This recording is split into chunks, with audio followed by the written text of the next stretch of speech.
folks, how you doing? Hope everybody is doing well.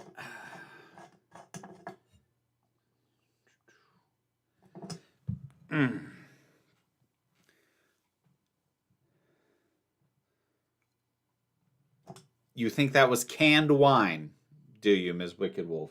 Really? I'm concerned about what you think of me. Hello, folks. I hope everybody is doing well today. If we could, I think, did I pin that comment? No, I didn't pin a comment. If we could keep speculation-style spoilers for Doctor Who or any mention of leaks or anything else like that to a minimum, I'd appreciate it. They make canned wine. I'm sure somebody does. Standard answer to that, Ms. Wicked Wolf. Sure, if somebody paid me. Hope everyone's doing well. I'm just glad I got the Doctor Who review out before the stream, because that would have been all the questions would have been about that. Oh, you're welcome, Gabriel. I'm glad you liked it. I hope you enjoyed the rest of the show, or as much of it as you can, because like no show has every single episode, you know, a banger. So let's be honest. I feel like the cat is one of the big talking points of that episode, which I think says a lot about how people can handle violence when they're expecting it. It's when it shows up in unexpected forms that they tend to be like, excuse me? What was that?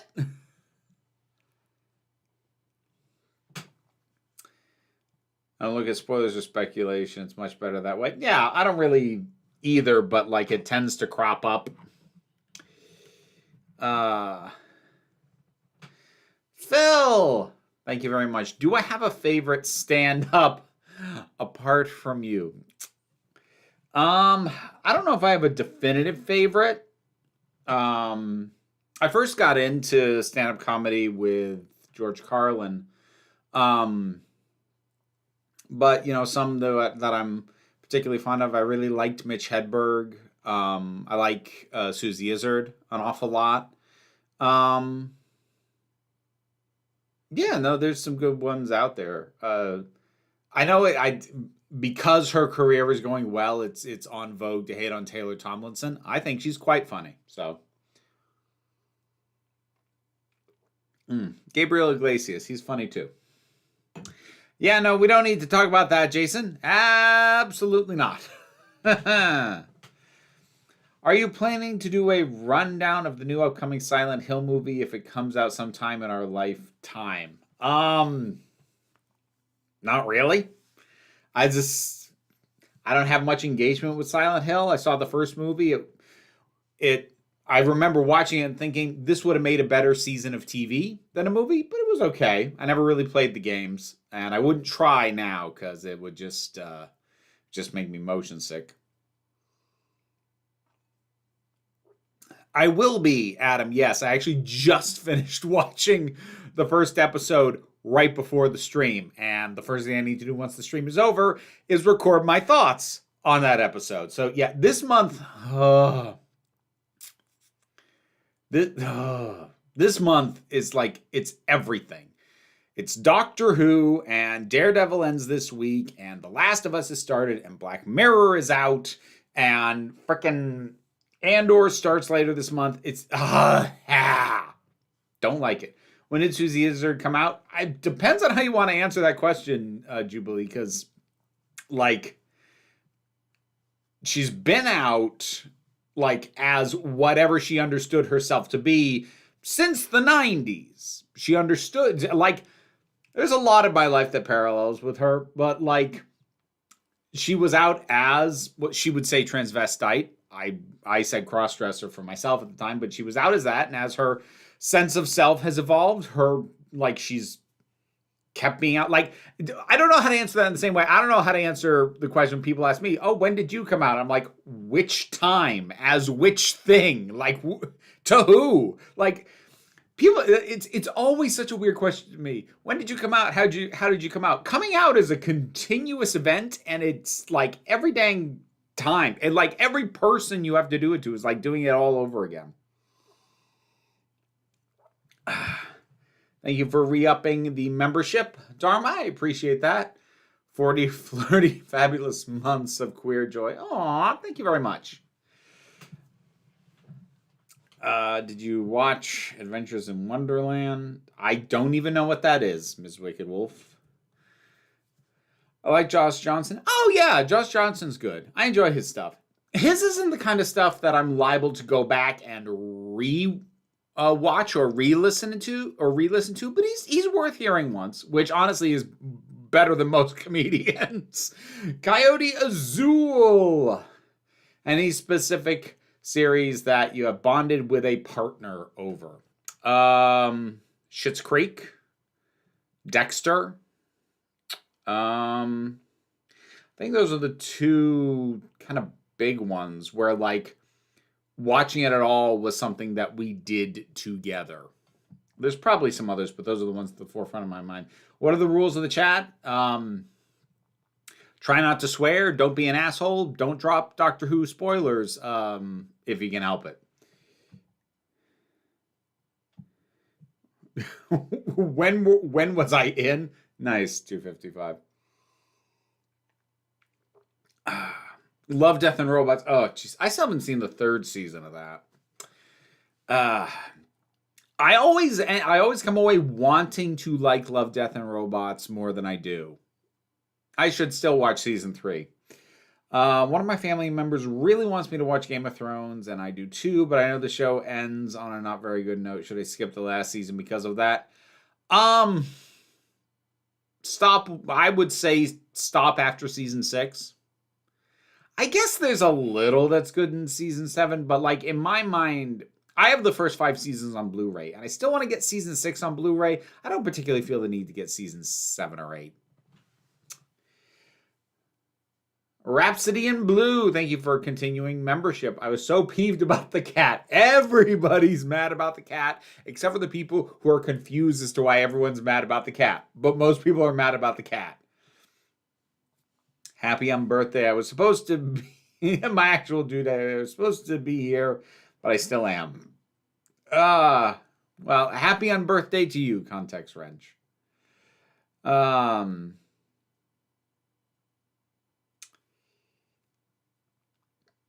only on season 6. I'm having my brain throbbing over the silences plan. Oh, series 6 of Doctor Who. Yeah. Carolyn is resting. Ms. Wicked Wolf, she won't be joining us today. What's a product that you're always thinking that's still around? I'm not sure there's anything because nothing off the top of my head at any rate. Like stuff that I could think of, my brain is coming up with stuff and I'm like, wait, is that still around? Or is that just something that I would say, wow, that's still around if I knew it was still around, but I don't even know if it's still around. What's your opinion on there possibly being a sequel to Midnight? I have no opinion because I don't believe it. I keep seeing that crop up. I do not believe that at all.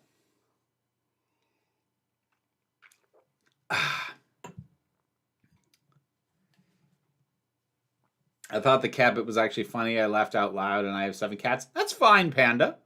That's like, you're not a bad person if you found it funny. I didn't. Like, I wasn't offended by it, but I was like, what the hell, man? Like, what are you doing? Even if the ending is bad, won't just not watching it be unsatisfying? Like, is having the show just stop better than seeing a bad ending? Depends on who you are. I mean, for me, I'd rather stop when it's still good than watch it fall apart.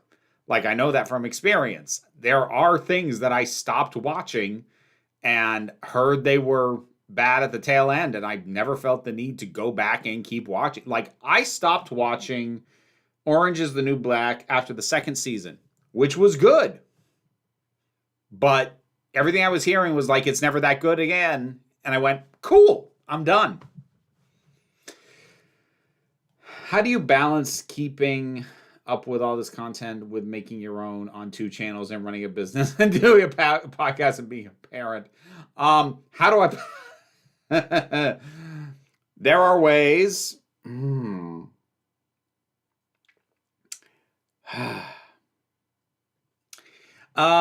seriously though, like balance is difficult. I mean, the what it basically boils down to is on many a work day, I don't have a life. Like today, I would have loved to have taken a walk today. I didn't because I needed to get the video edited.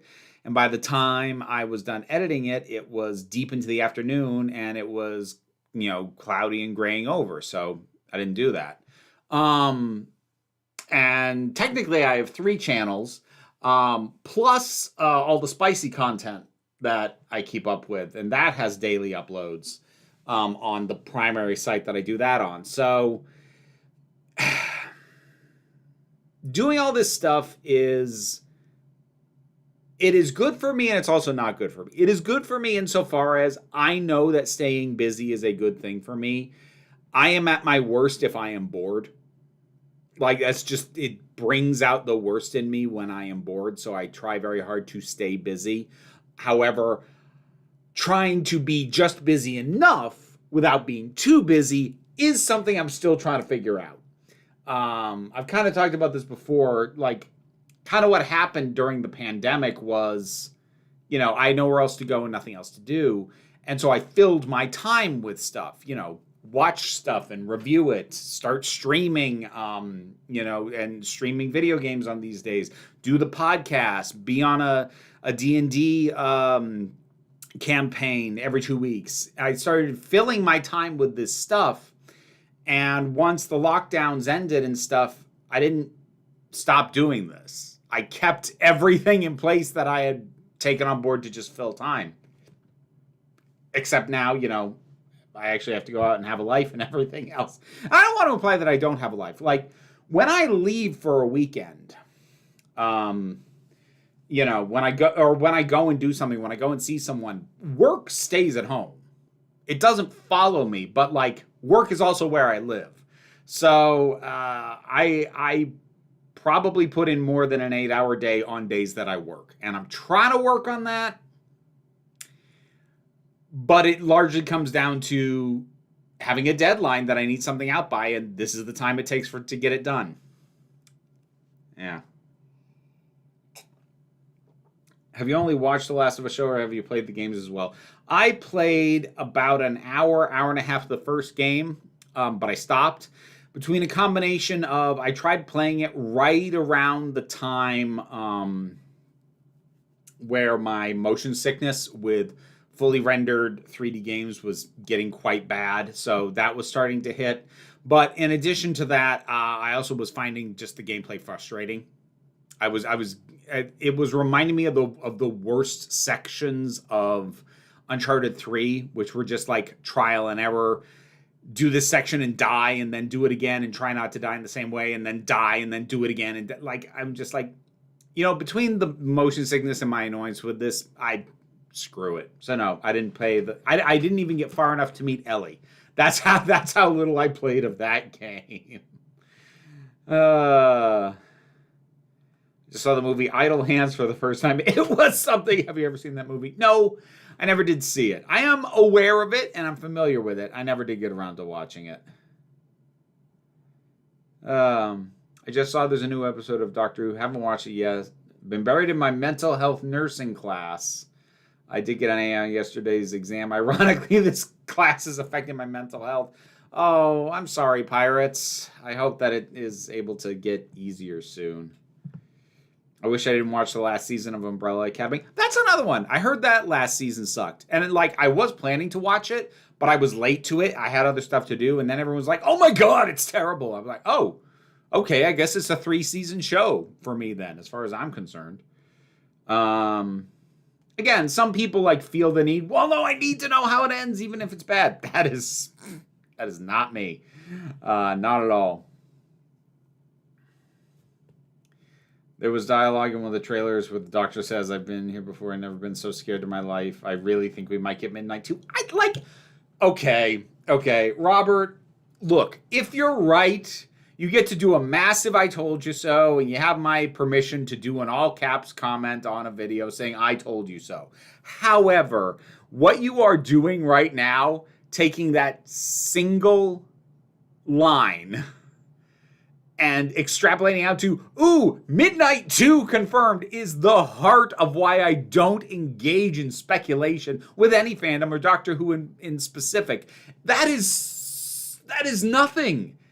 Like, that line could mean anything. Hell, in Hyde, the 11th Doctor went, "I am the Doctor and I am scared." It's not like Midnight was the only time he's ever been scared before. It's not even that it even necessarily has to be a callback to an earlier episode. Like, that is so thin.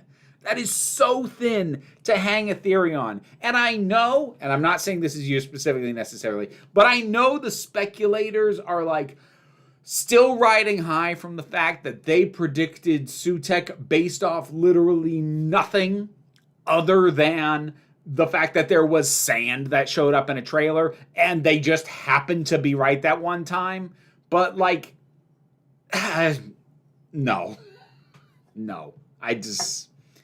Look, if it happens, I will have opinions, but I'm not going to have an opinion about a thing that I do not think is going to happen. Vera has superpowers? No, I don't. No, I don't. All right, does Vera sleep? Well, if you've read my novel, you know that there's a character who literally says the line twice, "I don't sleep." And he means it, and that might be one of the characters I relate to a little bit more than some of the others in that book. So, yeah. Let's see. Leia so long as Son came out as trans. Cool. Good for him. I don't mean this to sound dismissive. Like, I don't care. That's like some celebrity's kid is trans. Cool. Moving on. I unfortunately had to go into work during the pandemic. My job literally cannot be done remotely. Ugh. That sucks, Coyote. Well, of course, during the pandemic, I made this my job because I was laid off, which was, professionally speaking, the best thing to ever happen to me. Will this be a spoiler-free stream on Robot Revolution? I mean, small things have been mentioned about it, Zactyl. It's not the main topic of conversation, so I'm not expecting a ton of spoiler talk about the episode in the chat, especially because, like, my review is up, so I have no reason to talk spoilers about it.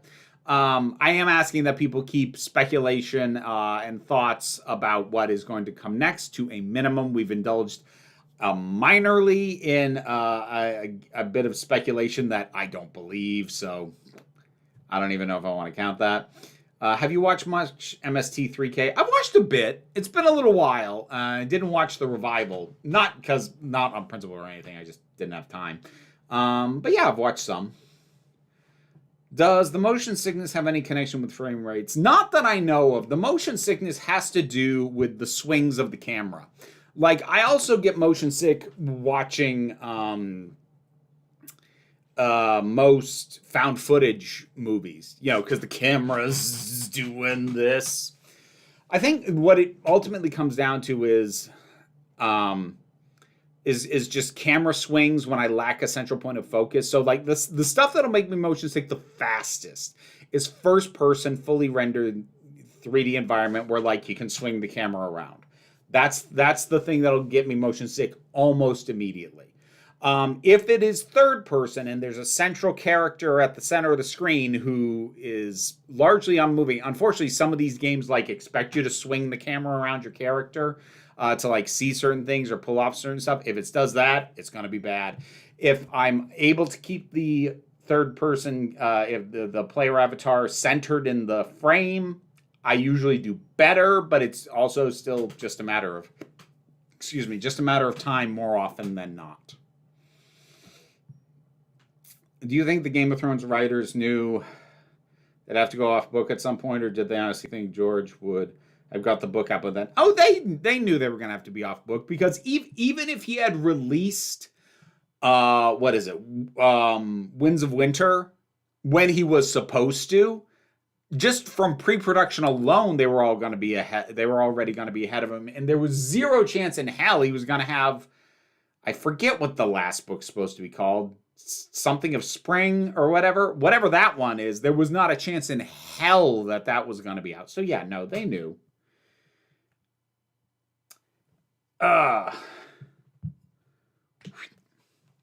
Doctor Who Mania. Thank you very much for the super chat. Which upcoming Doctor Who episode intrigues you the most? Oh, I gotta look at the episode list. Hang on.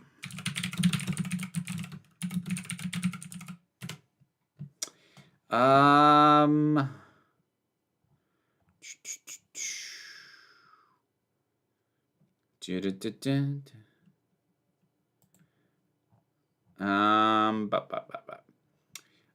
Story in the Engine. That is the one I am most interested in seeing. I find that one the most intriguing. Midnight 2, the midnightening.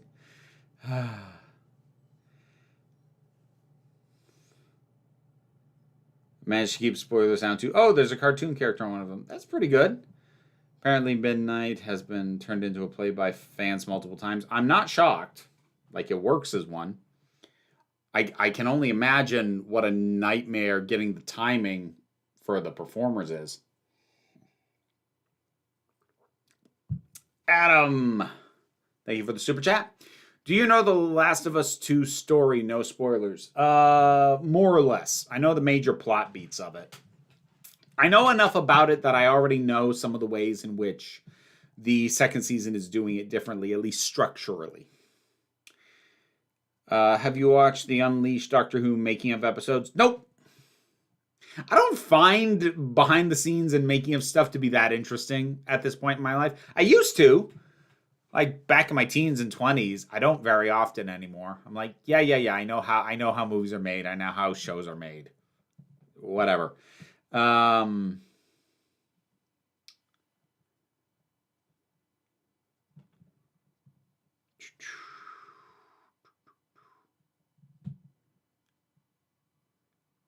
RTD confirmed a sequel to a previous episode. Oh, did he? Okay. Oh, so that's the other thing that everyone's connecting for the midnight thing. Again, I'm not you can't force me to have an opinion. I won't, because I do not want to believe it to be true, which should give you a hint of what my opinion might be, but you cannot make me have an opinion. It hasn't happened.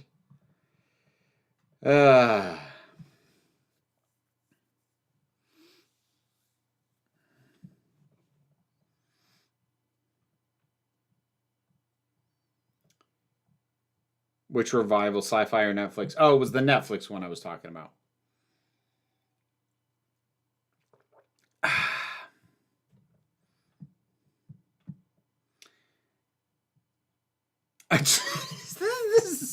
And there it is again. Have you watched a new episode of Doctor Who Unleashed? No! Don't really plan to. I got other stuff to do. I like the episode. I don't really understand where the other certificate came from. There was a time loop. There's multiple loops. Like the entire thing is built on multiple bootstrap paradoxes. So I haven't tried to map it out, and I don't think I care enough that I will, personally. Something I once saw George R. R. Martin say in an interview is that he hates seeing fans speculate about if he's going to die before he gets the last book out. He thinks it's gross. I'm inclined to agree with him. I guess it's kind of morbid. Like, I understand for fans of the book, it's a concern as he gets older, but like, that's pretty morbid. I'm kind of on his side for that one. How many episodes of Season 7 of Black Mirror have you seen, and which one is your favorite? I've only seen the first one so far. That is not a show I will binge. Ever. So I will get to the episodes as I have time. It's probably, because of everything else going on this month, Jesus. God. There's so much.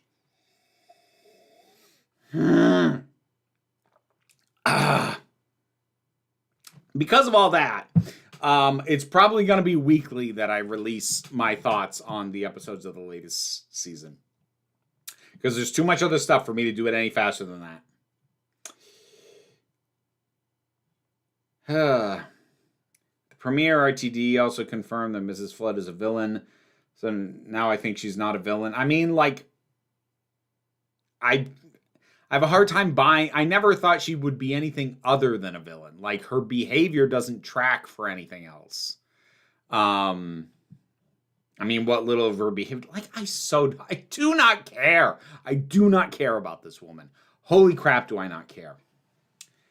What if it's a sequel to Idiot's Lantern or Love and Monsters? Actually, sequel to Love and Monsters, I'd almost be curious to see, to be honest.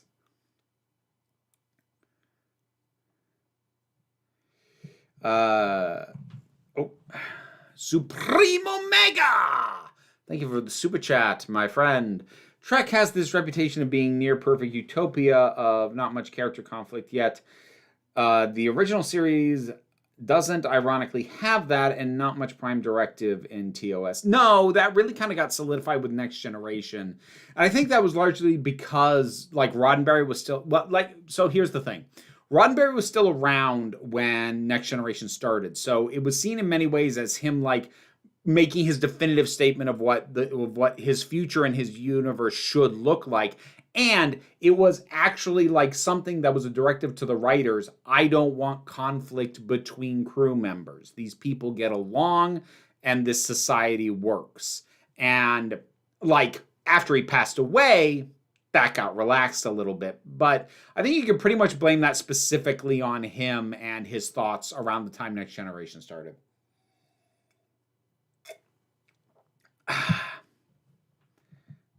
Black Mirror is good, but it is hard to binge. I never have and never will binge Black Mirror. Good grief. Whoa. Should I watch Black Mirror? I've never watched it. I don't know, the Doctor Who Don. How dark do you like your sci-fi? Not that every single episode is super dark, but boy, you know what? I'm gonna do what I did for Gabriel last live stream. I'm gonna give you a test bubble episode. I'm gonna give you an episode that in the case of Black Mirror, I think is quintessential and emblematic of the product as a whole. Understand, different episodes will do different things. Not everything is set in the future. Some things deal with very high-end tech. Some things deal with tech that we actually already have.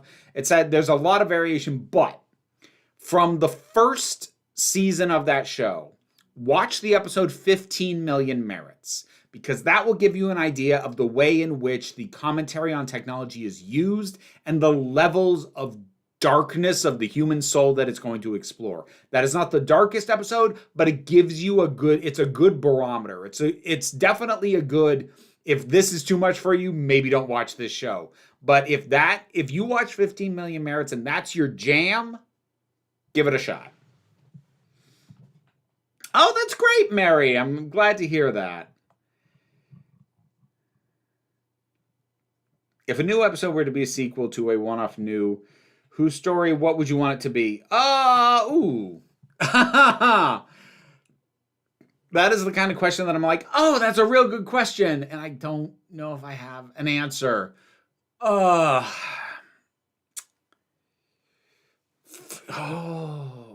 jeez.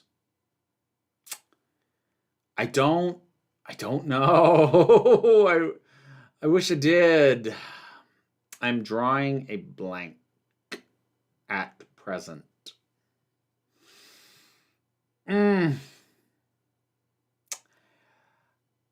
Yeah, no. I know that there are answers that I could come up with, but I'd have to like sit here and think about it for like 5 minutes, and that would be really boring to watch. So I am gonna have to move on. That is a good question, though. I'm just bad at answering it. How would you feel about an episode set on the set of Doctor Who and the Daleks in 1964? The Peter Cushing films are supposed to exist in the universe. That's It's a little too meta fan wank for my taste, or at least my taste in Doctor Who, personally. Is Black Mirror darker than Children of Earth? Sometimes. Well, actually, I don't know if it's darker, but comparably at least. And arguably sometimes darker. Understand it's an anthology show, so it varies episode by episode. Read any books by Cory Doctorow? Nope, I have not. Who's your favorite character that is an awful person as a character, not a real life person? Well, Bester from Babylon 5 leaps to mind for sure. He's terrible and I love him. There's other ones I could come up with, but I need to check the Council of Geeks Discord and see what questions have been asked over there. So I will be back in a few minutes. Ideally, what should companies, particularly media companies, do if a performer gets a load of bigoted abuse for appearing in a role they hired them for? Like what typically happens when a trans man and or woman of color gets a major role is they'll get loads of abuse and the company that hired them will just say nothing to avoid controversy. If a company actually wanted to support minority performers in that situation, what do you think they should do? What should they do? I don't know. Like I'm not a PR person. I'm not media savvy enough. I do think that these companies have more responsibility to prepare just in general and prepare the performers for what they might be dealing with and to support them. I don't know the best ways to support them. Again, I don't have that background, but not doing nothing is messed up. And especially when you're talking about casting anyone under the age of 20, you should really be taking responsibility for what you're going to be putting them in for. So, yeah, I think companies who just are like, well, it's not our problem. Screw you. Yeah, it is. This is your employee. You are throwing your employee to the wolves. Do something. In most of the culture novels, there's a bit where a character will question the shady things, special circumstances. This is a series of novels by Ian M. Banks for folks who don't know. Then another character will point out that SC has a bunch of simulations that show the stuff they do leads to positive outcomes in the end. Does the fact that perfect simulations like this don't really exist in real life make it kind of not a very useful or interesting ethical dilemma to think about? Like we're never going to be in a real situation where we have that level of certainty that doing something terrible will turn out well in the end. Well, the thing is, I would still, I don't think that erases the moral dilemma because, I understand that the premise might be it's a perfect simulation. We've accounted for everything, but you can't. You can't. It's literally impossible. You can run as many simulations as you want to be as certain as you need to be to feel comfortable to do with what you're going to do. But you still can't know for sure. I mean, you literally can't because it's impossible in real life to both do the thing and then not do the thing and see if they play out the way that you expected. I mean, that's why you have the simulations. But ultimately, once you go down a path and you chose a course of action, you don't know what would have happened if you'd done nothing or done something else. And you can't know that. You can be reasonably certain, but you can't ever know for sure. That's inherent. When you're writing for the main character in an old and popular speculative fiction franchise, is it a bad idea to treat said character with a level of reverence and awe that the fans expect? General rule of thumb, yes, but there's more to the question. You say you didn't like when the Doctor is treated as the most important person in the show's universe. The obvious reason the show keeps doing that is because the Doctor occupies such a major role in British pop culture, so people feel is super important figure in universe too. Yeah, and I disagree. I don't think you should do that. I think there are very few situations in which making a character within the universe of the fiction they exist in as important to that universe as they are to the fans of the fictional work, I think is a mistake 99 times out of 100. Have you caught up on Black Mirror? Almost exclusively bangers. I have not. I'll get there. Give me time. I've heard a lot of people criticize the fact that the Doctor burst into laughter when Alan was turned into a sperm and an egg and cleaned up by the polished robot in the Robot Revolution. I do personally think it's very out of character for him to react in that way, considering the lengths he went to save some of his most hated adversaries in the past. Do you agree with that assessment, or do you have a different perspective? I have a slightly different perspective. For me, the bigger problem with that moment is, again, something, because I didn't talk about that moment in my review. But something that I did talk about was it being really muddled whether Alan like wanted help. It's like implied that he does, but then absolutely nothing except for that one tiny ass montage they have does anything to back up that assertion. So what struck me as weird about that moment with the polish robot at the end is that like, okay, doctor, did you think he wanted help or not? Because you're laughing like, well, nothing of value was lost, but like that's where the issue is for me. Like the idea of him laughing at a because like, let's be honest, for the state Alan was in when that happened, it was already too late to fix anything. Like it just was. Yeah, I know you can come up with some sci-fi mumbo jumbo, but as a practical matter, I am personally prepared to accept that just the state that Alan was in, there was nothing he could do anyway. Having him laugh about it, again, it just, for me, that conflicts much more with the idea that he thought maybe Alan needed help than with the idea that he might laugh at the death of a villain. It didn't seem, that aspect of it didn't seem wildly out of character to me. Although I guess some other people didn't like it. Do you think it's a valid criticism that heavily nostalgia-focused media like Spider-Man No Way Home and Power of the Doctor only work on a first viewing and don't stand up to repeat viewings? It's something I hear brought up in a lot of videos. I have noticed they both receive considerably more mixed reception nowadays than they did when they released. I mean, how many people say that without actually going back and watching it more than once? I actually went out of my way to watch The Power of the Doctor a second time before I reviewed it, even the first time. Because I wanted to be sure that it wasn't just the, ooh, like, here's some classic Doctors I like. Oh, look, there's Jo Martin and I like her. Like, I wanted to be sure it wasn't just that, and it wasn't. Like, almost... It's one of those things where I think people have got their cause and effect backwards. Almost nothing will, if it is good, will hit as hard as it does the first time you see it. That's the nature of almost all media. I don't think doesn't hold up on a rewatch is a valid criticism. Yeah, you know what? Here's a new hill for me to die on. I don't think doesn't hold up on a rewatch is valid criticism. I don't. In my mind, unless something happens or doesn't work or fails in a way that takes you out of the experience of watching it on a first go, then I don't really think it's a problem. It's like it's the massive part of the reason why I can't stand CinemaSins. Because it treats everything like a fourth or fifth viewing where it's like, oh, look at this thing that doesn't make sense. Look at that thing that doesn't make sense. 99% of which is stuff you would never think to notice, and you're only noticing because you already know the story, and so you're looking for this stuff. If it works on the first viewing, it is successful. If it works just as well on multiple viewings, that is extra kudos for that, but something not working just as well on multiple viewings is not a detriment. That's standard. Most stories are one-time use. Most entertainment is one-time use.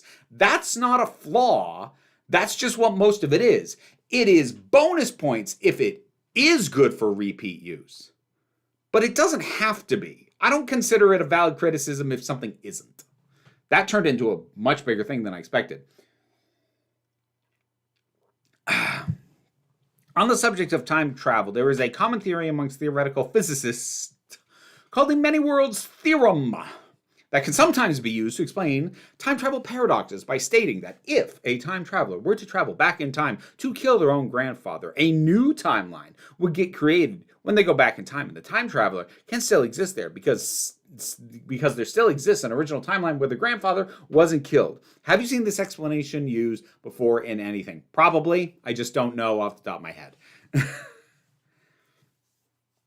I mean, I usually label that a branching timeline version of events, but in terms of like using it as a way to get around issue of paradoxes, I mean, that was basically how Avengers Endgame handled it, to my memory. Do you agree that the main rule for what can the Doctor change is, has it happened on screen or off screen? Functionally, narratively, I would say that's the hardest rule. There's plenty of stuff that hasn't happened on screen that he says he can't change and doesn't change. Like, I would add the addendum, stuff that the Doctor can't change is what has already happened on screen, or if it's a massive historical event that's in our history books. Those are the two things that I would say. All right, coming back to the chat. Did I miss anything? No new super chats. Cool. Cool.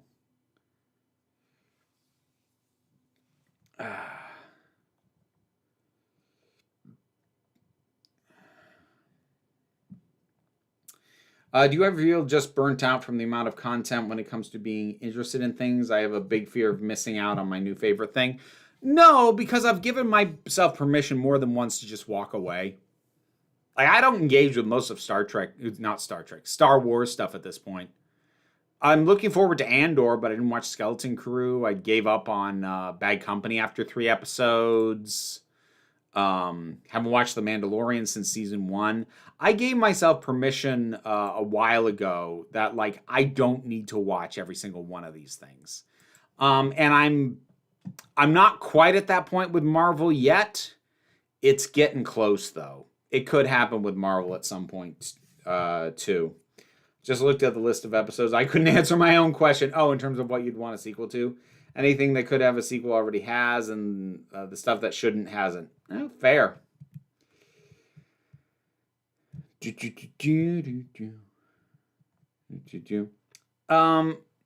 Okay, I don't know how the topic of Israel came up. Scrap it. Scrap it. Right now. I do not need that. I don't need the freaking headache. I don't want to try and moderate comments that are dealing with that. I don't know how we got on the topic, but stop.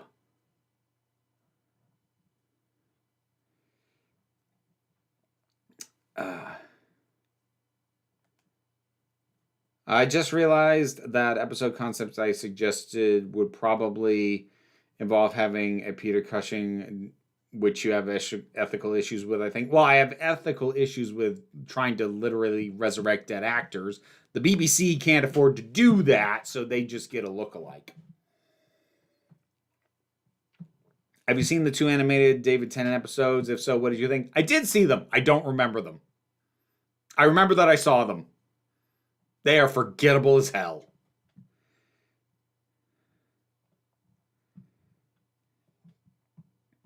I watched Book of Boba Fett, Ms. Wicked Wolf. What's your best example of, I wasn't excited for this, but ended up really liking it? I know you're on record as having stance on things like the Batman anymore. The first Pirates of the Caribbean movie. That was one. I didn't think that could work, but it was great. That one's going back a ways. I mean, the Doctor Who specials with Tennant is the 14th Doctor. I thought that was a terrible idea. I ended up really liking those. So, yeah, it's happened a few times. Infinity Quest is way better than Dreamland, I can tell you that. I guess. I didn't like either one. Do you like dystopian sci-fi, and what's your favorite movie? 2 very separate questions. Dystopian sci-fi, sometimes less than I used to.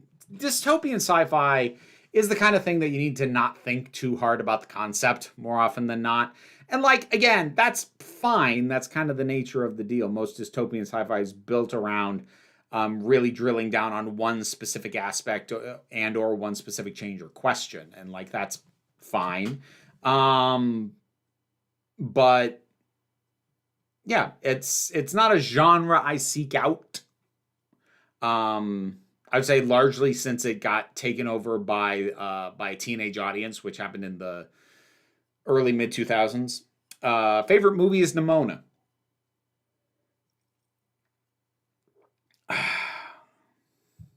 Living dystopian sci-fi sour me on the genre. Yeah, unfortunately, the apocalypse we are living through is is too stupid and happening too slowly to be narratively fulfilling. Should the Doctor's Daughter have a sequel? They do. All over Big Finish. Jenny has had a bajillion freaking things. They had their sequel. If you're asking about a one on the show, no, I don't think so. Again, like maybe somebody has a good idea. I didn't like the Doctor's Daughter. Granted, it wasn't her fault. I think the story's kind of crap, but Coyote Azul, thank you very much for the super chat. Any Dopamine Factory video games you've played, like Vampire Survivors? I have played Vampire Survivors, and I like Vampire Survivors enough that I got all the DLC as it has come out. And first of all the props in the world to those devs. Like, they have put out how affordable that game and all its DLC is. And the fact that they have put DLC out that is it's like the size of the base game. I don't do that as a genre very much, though. I do like Vampire Survivors, though. I thought Ghostbusters was your favorite movie. It was. It's Nimona now. Will you check out RDT's new queer miniseries when it comes out? I don't know what it is, what it's called, or what it's about, so I don't have a thought on that. Mine is Binding of Isaac, and that's all kinds of wrong. I've never gotten around to trying that one. Is that what Georgia Tennant does? Well, it's one of the things she does. I mean, raise the kids along with David, I'd say, is another thing she does. I don't consider the current time in Apocalypse more like a Savage Mutation event. I mean, we tend to think of apocalypses as grand and sudden, but the world does not die screaming. The world dies in a slow groan of, ugh.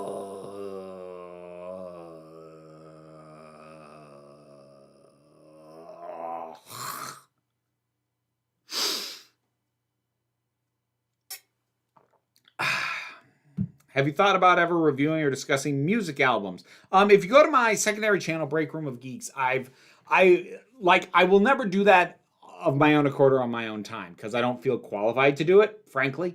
But I've been commissioned a couple of times to review music. I've reviewed a couple of Amigo the Devil albums. I talked about the cover of Sounds of Silence by, I cannot remember the metal band.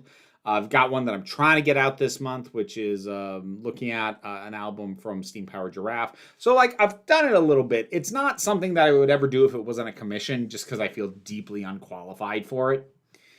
Have you ever seen any of the Fast and Furious films? Nope, not a single one. And it's not that I'm too good for them. They look fun. They look ridiculous, but I never got around to it.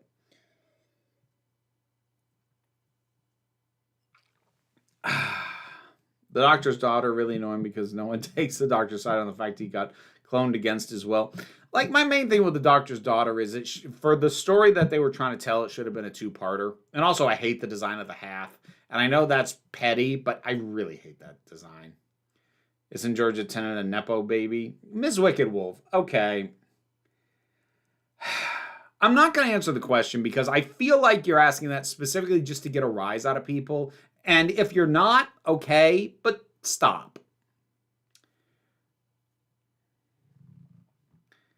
So the world dies saying, well, shit. Yeah, kinda. Would you go into suspended animation until a possible better future? No! Hell no!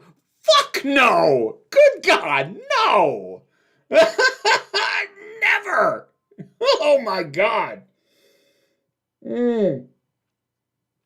Not a chance! Wow! Disturbed, thank you, Tabletop Transformer. Do you like Orwell? Do I like Orwell?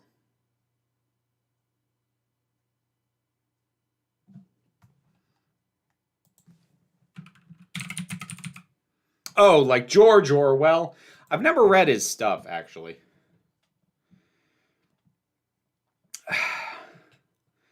RTD's new series, Tiptoe. Davis will explore the most corrosive forces facing the LGBTQ plus community today, examining the danger of prejudice creeping back into our lives. Nope, don't plan to watch it. I'm living that. I don't need to watch it. I wasn't trying to. Fine, Ms. Wicked Wolf, but like, if the name of somebody has come up, just randomly going, oh, here's something about that person that people won't like, when it has no context for the conversation going on, whether you mean it to be or not, that's kind of shit stirring. Big Finish tends to mess around with weird narrative styles. Do you have a favorite weird Big Finish episode? I'm not sure if I've listened to any of the ones I would call exceptionally weird. I guess Chimes of Midnight counts as a weird one. Maybe a little bit. Maybe that one.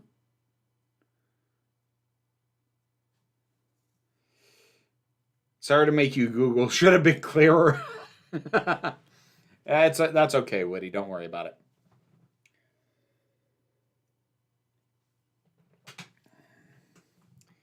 People going into cryo for a better future explored in the comic Transmetropolitan. I am very familiar with Transmetropolitan.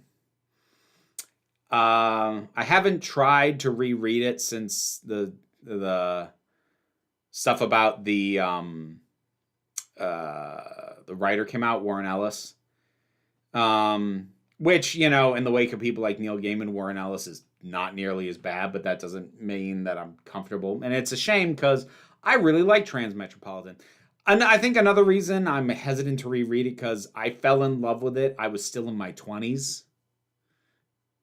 I don't know how it would land for me now, being in my 40s. But in my 20s, I thought that shit was great. Have you reviewed all the Big Finish on Spotify? Nope. I do not have the time to listen to all that stuff. I've never read Orwell, but going by what most people say about his work, I assume his books are mostly about people getting arrested for misgendering people. This is a joke. Yeah. Yep, that's definitely the thought crimes he was referring to. When do you think you're going to get around to watching Years and Years by RTD? At this point, Mr. Zaki Boy, somebody might have to commission me. It's not that I don't want to watch it, but at this point, I'm so far behind on getting around to it, and I've got so much other crap to do. I don't know when I'll find the time if somebody doesn't force my hand on it. What if 15 regenerates like how 5 did in the Caves of Androzani? Like 15 saves Belinda life for a woman who he barely knows, and he sacrifices himself to save Belinda. I don't know. What if that?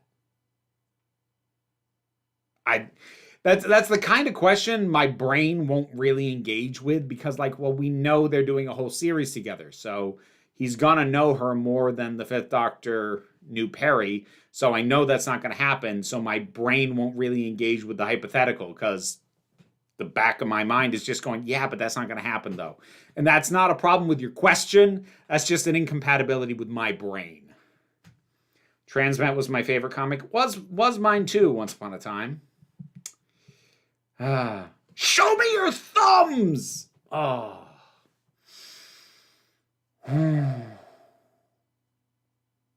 It was really... that comic was good. Damn it.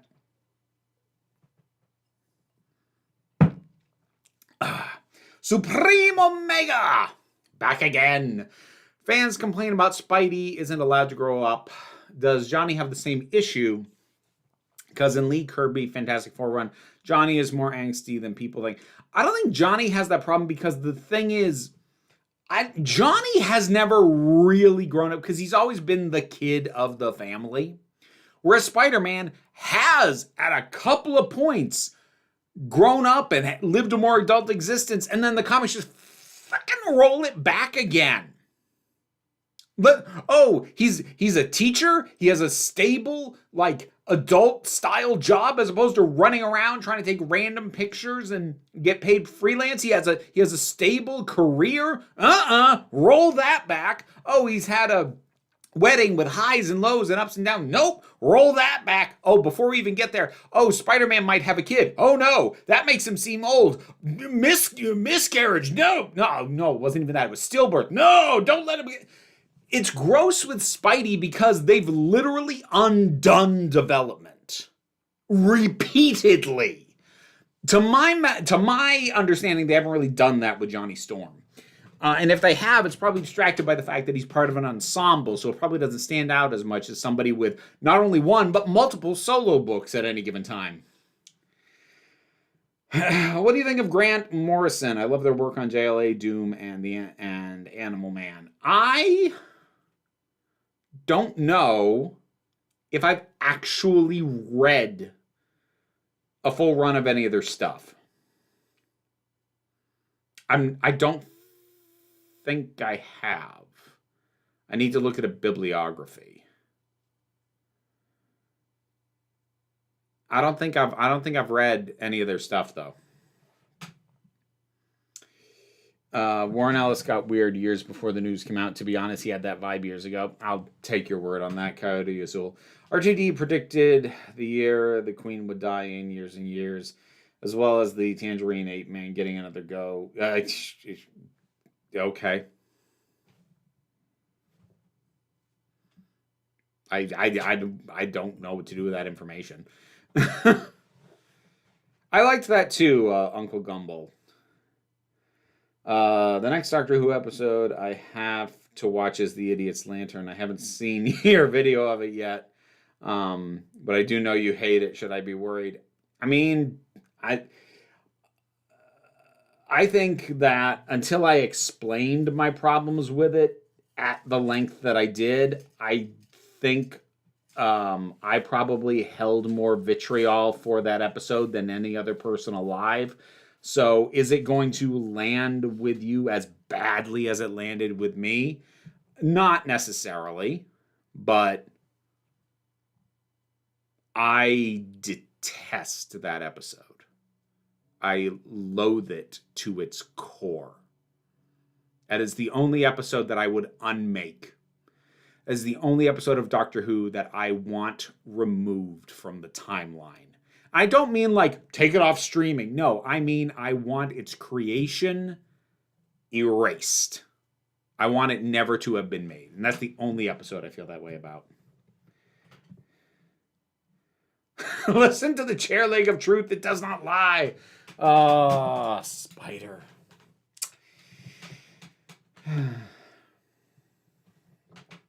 Cool. High school science teacher Spidey was fun. It was!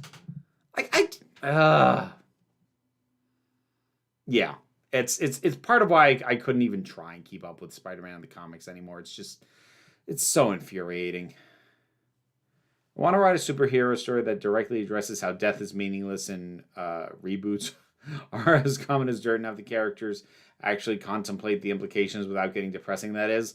I think it would be difficult to contemplate the implications without getting super meta, which isn't necessarily depressing. I guess it depends on how existential you get with it. Spider-Man is apparently the most attractive hero to hit female fans, whereas most men guessed it to be Batman. Most men thought most women would go for Batman? Batman! The emotionally stunted guy who can't hold a steady relationship to save his life, and his most stable relationship is with women who half the time are trying to kill him. Men thought that's...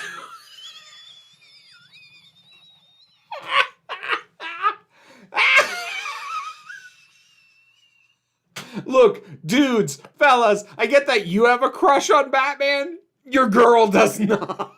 Maybe she has a crush on Batman's actor in a couple of instances, but no. Especially when you're going to compare it to Spider-Man. The fun-loving guy who's still willing to try and make you smile even when times are hard, who was in a steady, stable relationship for decades. Yeah, sure they're going to go for Batman. The perennial bachelor who just when he isn't in the gym is just going out and getting his face knocked in by goons all the time, and his default mode is stoic and unemotional. Yeah, that's what the ladies love.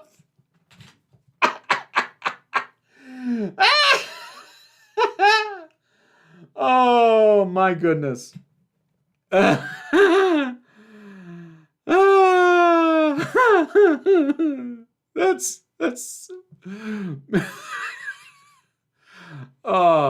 that might be the geekiest possible encapsulation of men not understanding women. That's beautiful. Okay, I need to wrap it up.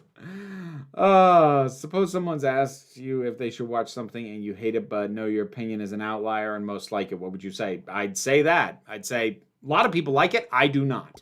And then it would just be a question of whether they ask me why I don't like it. And whether or not I could say so without spoilers. Depends on the nature of the beast. Your video did change my mind on East Lantern, and from a British POV, Maureen Lipman as The Wire is the most exciting thing around the time of the premiere. Yeah, The Wire was a really neat concept. Not a good villain. Anyways.